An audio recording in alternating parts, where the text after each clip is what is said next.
So if you're wondering how people are making a jump from $60,000 to $120K to $250, sometimes in less than a year in cybersecurity, then this video is actually for you. Let's break it down. First off, as we know it, cybersecurity is not like traditional careers where you actually wait 3 to 5 years for a raise. It's moving very, very swiftly, especially with AI being incorporated. The skills are in high demand and employers are competing hard for qualified talent. That's why I always tell you guys to make sure you stand out. But it's not about certifications or seniority, it's about strategy.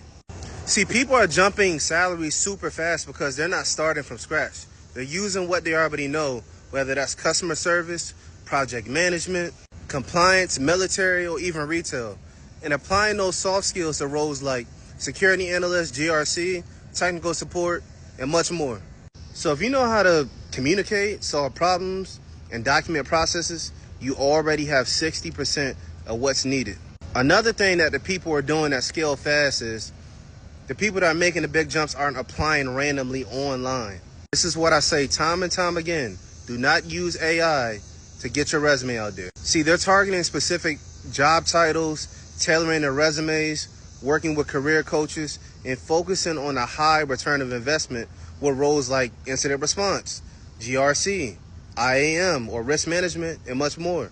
See, the thing about these roles is they pay more and have less competition than you think, especially if you know how to speak the lingo of the job description and you know how to articulate yourself well. And not stacking certs, but using strategy and using leverage. Most people jump in salaries fast, focus on 1 or 2 certifications, and I would say that's max, right? And only the ones that matter for the specific role. Think of CompTIA Security Plus certification, or maybe GRC certifications, right? Or vendor-specific certification tools for like Splunk or CrowdStrike. And here's a big one right here. This is gonna blow your mind. They do not stay loyal to one company for too long.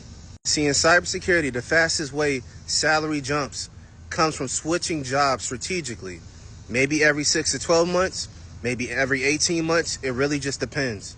You have to understand when it's the right time to stay in and when's the right time to actually jump out. Maybe you've been waiting for an exit and you've been applying on the back end and you finally got the offer that you wanted. Well, you can actually use that offer as leverage, and we'll save that for another video. We can actually use that offer as leverage and bring it back to the position that you're at to see whether they will actually exceed it or not. Everything is about timing and precision in this industry. Loyalty is always cool, but loyalty doesn't always pay the bills. Movement equals momentum, and momentum equals money. Let's be for real about it. People aren't jumping salaries because they're lucky. They're jumping salaries because they're being intentional. They're building their relationships on LinkedIn. They're practicing their interviews. They're asking for what they're actually worth, right? They're not staying in positions too long. You should always be overpaid instead of underpaid, especially in this industry. Send this to somebody who may need it, and I'll tap in with you guys later. Peace.